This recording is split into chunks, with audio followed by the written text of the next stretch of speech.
რატო არიან ადამიანები უმეტესად სუდად ვიდრე კარგად და პასუხი არის ჩვენს ემოციებში, საბაზისო ემოციებში, რომლის უმეტესი ნაწილი არის ნეგატიური.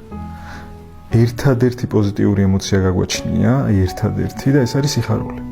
ორი ემოცია ნეიტრალურია, გაკვირვება და ინტერესი და დანარჩენი ყველა არის ნეგატიური.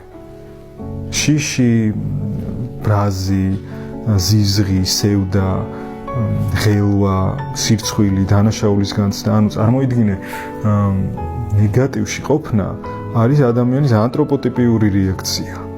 ანუ ადამიანისთვის დამახასიათებელი რეაქცია და აქედან გამომდინარე, კარგად ყოფნას ყოველთვის დასჭირდება ძალისხმევა და სჭირდება ძალისხმევა.